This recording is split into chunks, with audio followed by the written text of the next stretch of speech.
Mari kita bersama-sama mendengarkan renungan firman Tuhan terdapat dalam Matius pasal 10 ayat yang ke-16. Berbunyi demikian, "Lihat, aku mengutus kamu seperti domba ke tengah-tengah serigala, sebab itu hendaklah kamu cerdik seperti ular dan tulus seperti merpati." Berdasarkan teks ini kita akan mendengar tema, itu tema renungan firman Tuhan kita pada kali ini, nasihat sepanjang zaman.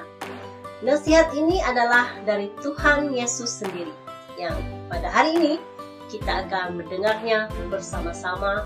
Kita akan berfungsi bersama nasihat yang Tuhan Yesus berikan kepada murid-muridnya. Berdasarkan tema ini, nasihat sepanjang zaman dari Tuhan Yesus ini, kita akan mempelajari 4 perkara. Yang pertama yaitu seperti domba. Yesus berkata, "Lihat, aku mengutus kamu seperti domba." Pertama sekali, kita adalah domba. Ya, kita ini adalah domba. Namun segupun kita domba yang digambarkan sebagai sejenis hewan yang sangat lemah, yang sentiasa memerlukan perhatian gembalanya, yang sentiasa memerlukan jagaan dari gembalanya. Namun yang mengutus kita adalah Tuhan Yesus itu sendiri. Jadi apakah nasihat yang diberikan kepada kita di sini? Nasihatnya yaitu yang Tuhan Yesus beritahu kita bahwa kita ini adalah domba-dombanya. Kita adalah domba-domba Tuhan Yesus, bukan domba dunia. Kita adalah domba yang diutus oleh Tuhan Yesus, bukan dari dunia ini. Kita dari Tuhan Yesus. Jadi, kita ini adalah domba-domba. Sungguh pun kita kelihatan lemah menurut dunia, dan mungkin juga kita sendiri merasa kita sangat lemah. Kita tidak seperti orang lain, hebat, dan sebagainya. Ya, mungkin kita tidak punya kelebihan seperti orang lain. Namun satu hal yang kita harus ketahui di sini, sungguh pun kita lemah di mata dunia. Namun, yang mengutus kita itu yaitu Tuhan Yesus itu sendiri. Yang kedua, yang kita pelajari berdasarkan nasihat sepanjang zaman dari Tuhan Yesus ini, yaitu di manakah kita ini berada. Di manakah kita berada dan siapakah sekitar kita. Ya, di manakah kita berada dan siapakah di sekitar kita. "Lihat, aku mengutus kamu seperti domba ke tengah-tengah serigala." Ke tengah-tengah serigala. Sungguh pun kita domba yang lemah. Namun Tuhan Yesus mengutus kita di tengah-tengah serigala. Yesus tidak mengajar kita bersembunyi, melarikan diri. Ya, Yesus mengajar kita, bahkan kita diutus, dihantar di tengah-tengah serigala. Contohnya, ya bukan lagi contoh, dan memang nyata pada hari ini kita berada di dunia yang punya macam-macam kejadian, baik dalam keluarga kita, di sekitar kita, yang terjadi di kalangan kita pada hari ini. Kita mengalami banyak hal, melihat banyak hal dalam kehidupan kita, kesusahan, kesukaran yang kita hadapi, dan juga pasti ada kesenangan juga yang kita hadapi. Ya, namun di sini Tuhan Yesus berkata bahwa kita diutus di tengah-tengah serigala. Di tengah-tengah serigala, di tengah-tengah kekacauan. Bukan di tempat yang senang, di tempat yang bagus-bagus belaka, saudara. Ya, di tengah-tengah serigala.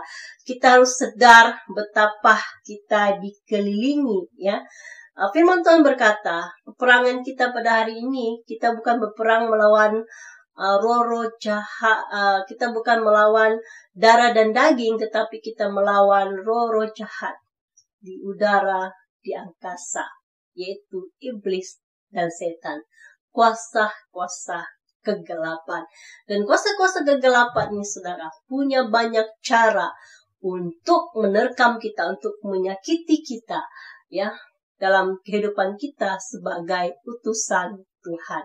Jadi satu hal yang harus kita sadari, di mana kita berada dalam dunia, di tengah-tengah dunia, di tengah-tengah yang punya banyak berbahaya, ya, banyak kesulitannya. Jadi kita harus sentiasa siaga, sentiasa berjaga-jaga.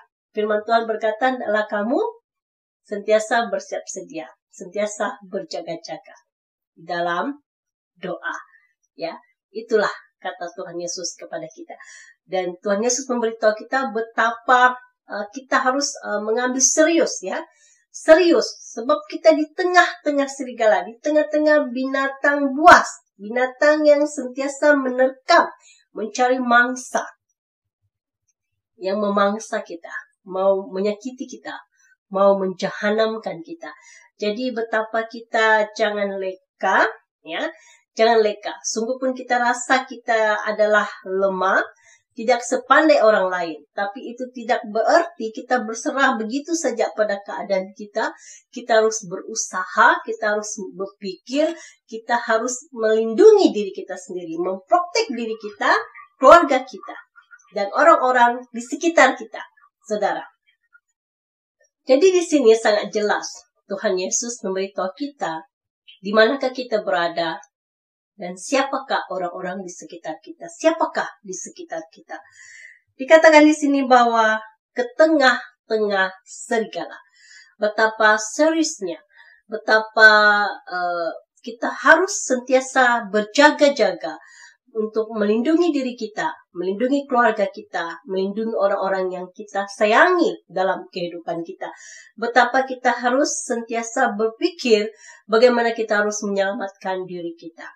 Karena Yesus memberitahu kita, memberikan gambaran bahwa kuasa kegelapan, kuasa kejahatan, mereka seperti serigala yang buas, yang kejam, yang sentiasa mengintai kita, sentiasa mencari celah untuk menerkam, untuk menyakiti kita, bahkan untuk membunuh kita. Jadi betapa penting kita berusaha sentiasa bersiap sedia untuk menjaga dan melindungi diri kita daripada diterkam dan dicelakai oleh serigala-serigala yang buas ini. Poin yang ketiga yang harus kita pelajari di sini yaitu bagaimana kita berpikir, bersikap dan hati kita. Ya, bagaimana kita berpikir, bagaimana hati kita dan sikap kita di dalam kita menghadapi, dalam kita hidup di tengah-tengah serigala yang buas ini. Ya, adakah kita sentiasa ketakutan? Adakah kita sentiasa menyembunyikan diri kita? Mari kita lihat apa yang Tuhan Yesus beritahu kita. Yesus berkata, sebab itu hendaklah kamu cerdik seperti ular dan tulus seperti merpati. Ada dua yang Tuhan Yesus mau kita contohi, dan Yesus mau itu kita terapkan di dalam hati kita, dalam pikiran kita, dalam sikap dan tingkah laku kita, di dalam kita bertindak, di dalam kehidupan kita, di dalam situasi yang kita alami pada hari ini, pada esok, dan hari yang seterusnya. Ya, yaitu cerdik seperti ular. Ular salah satu hewan yang cerdik yang Tuhan ciptakan. Ya, di mana ular ini yang kecerdikannya itu bagaimana dia bisa boleh menyelamatkan dirinya daripada pemangsa, daripada manusia, ya, daripada hewan-hewan buas yang lain. Ular sangat cerdik untuk melindungi dirinya sendiri. Sungguh pun ia merayap, tapi ia sangat cepat, ya, ia sangat cepat dan bahkan ia begitu pantas sekali menjalar, begitu pantas sekali untuk menerkam mangsanya. Tapi bukan itu yang kita mau contohi, menerkam mangsa. Yang kita contohi itu bagaimana ular ini begitu cerdik, begitu pandai, bisa melindungi dirinya daripada menjadi mangsa dari manusia maupun kepada hewan yang lain yang memangsanya, menjadi makanan mereka. Ini yang kita contohi, ya, di mana ular ini ya bisa warna kulitnya, ya, warna kulitnya yang sama dengan warna daun-daun, warna ranting, warna pokok-pokok, ya, ia menjalar di sana, yang sama seperti warna kulit dia, supaya dia tidak kelihatan seperti tidak menjolok warna dia. Inilah yang kita nampak ular ini, kecerdikan ular, sehingga kita tidak melihat dia. Ya, nenek saya biasa ajar saya waktu kecil-kecil, kalau kami pergi kebun atau pergi mana jalan, ya, kalau kita dengar suara shh, begitu suara tuh berarti itu suara ular, berarti ular ada di sekitar kita. Ya, ini kita mungkin tidak bisa lihat ular sebab kulit ular itu sama seperti pokok, sama seperti ranting, ada yang sama warna dengan daun, ya, hijau. Jadi cara kita mau dengar dia punya bunyi itu, bunyi, pasti ada bunyi itu ular, ya. Ini cara orang tua-tua dulu ajar, ya, nenek saya ajar seperti itu. Jadi kita nampak di sini betapa cerdiknya hewan ini melindungi dirinya supaya tidak kelihatan, supaya dia tidak menonjol, ya.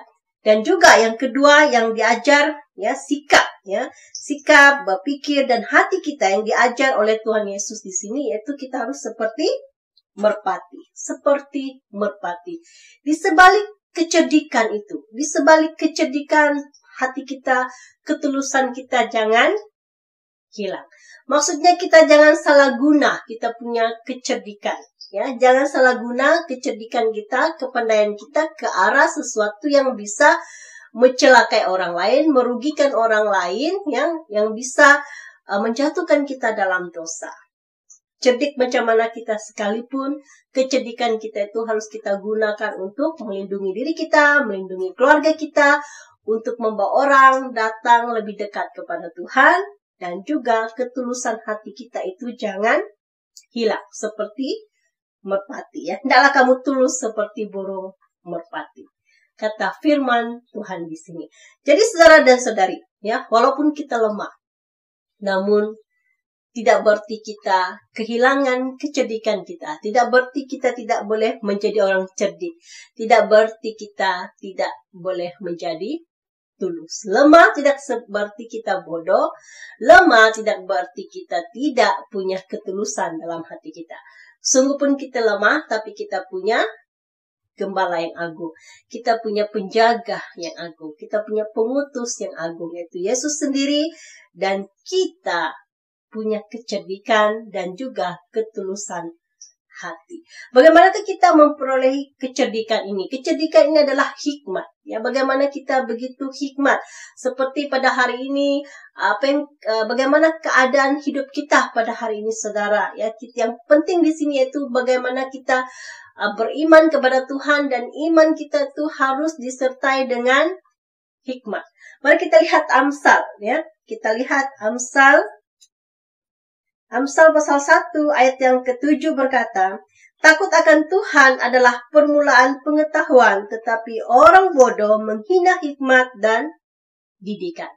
Jadi, di dalam kita hidup di dunia ini, dalam kita di tengah-tengah kekacauan dunia ini, di tengah-tengah serigala di dunia ini, saudara, janganlah hilang rasa takutmu akan Tuhan.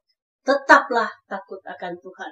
Malah semakin kita ditekan, semakin kita dalam kesusahan ataupun kesenangan, apa keadaan sekalipun itu, marilah kita tetap takut akan Tuhan dalam kehidupan kita. Karena dengan tetap takut akan Tuhan inilah, saudara, yang memberikan kita hikmat, memberikan kita kecerdikan di dalam kehidupan kita. Orang yang bersandar kepada Tuhan, orang yang sentiasa berharap kepada Tuhan adalah orang yang cerdik, orang yang pandai. Orang yang memilih pilihan yang tepat dalam kehidupannya, itu mengandalkan Tuhan, yaitu sentiasa takut akan Tuhan di dalam kehidupannya. Hal yang keempat, perkara yang terpenting yang tidak boleh kita lupakan dalam kehidupan kita. Terlebih lagi dalam keadaan situasi kita pada hari ini. Ya, dalam keadaan kita pada hari ini dan esok hari, ya saudara dan saudari, yang paling terpenting yang jangan kita lupakan. Hal yang keempat, yaitu yang terpenting, yang tetap kita miliki, yang harus kita jaga. Jangan hilang, jangan pudar, jangan padam, yaitu kasih yang semula. Kasih yang semula yang Tuhan berikan kepada kita. Kasih itu jangan hilang dalam kehidupan kita. Mari kita lihat dalam Yohanes, ya, dalam Yohanes pasal 13 ayat 34 sehingga ayat yang ke-35 berkata demikian. Aku memberikan perintah baru kepada kamu, yaitu supaya kamu saling mengasihi. Sama seperti aku telah mengasihi kamu, demikian pula kamu harus saling mengasihi. Dengan demikian, semua orang akan tahu bahwa kamu adalah murid-muridku, yaitu jikalau kamu saling mengasihi. Ingat saudara, nasihat tadi adalah nasihat sepanjang zaman dari Tuhan Yesus, khusus untuk murid-muridnya, juga khusus untuk saya, saudara dan saudari yang pada hari ini yang mengaku percaya kepada Tuhan Yesus. Ya, jadi Tuhan Yesus berkata, ya, jikalau kamu adalah murid-muridku, Yesus berkata, dengan demikian semua orang akan tahu bahwa kamu adalah murid-muridku, yaitu jikalau kamu saling mengasihi. Dalam keadaan apapun dalam hidup kita yang kita hadapi pada hari ini, baik itu kesusahan, kesenangan, tekanan hidup, baik kita dalam kekurangan sekalipun, dalam ketakutan sekalipun, mari kita saling mengasihi. Mari kasih kita itu kita jaga dalam hati kita. Jangan pudar, jangan hilang, jangan menjadi tawar dalam kehidupan kita sehari-harian. Oleh itu saudara dan saudari, pada hari ini firman Tuhan mengajak kita, marilah kita sentiasa mengingati, menerapkan nasihat Tuhan Yesus ini. Nasihat ini merupakan nasihat sepanjang zaman yang sentiasa kita guna pakai dalam kehidupan kita, dimanapun kita berada, dalam keadaan apa sekalipun. Demikianlah renungan firman Tuhan pada kali ini. Semoga Anda diberkati. Kita bertemu lagi di lain perkongsian.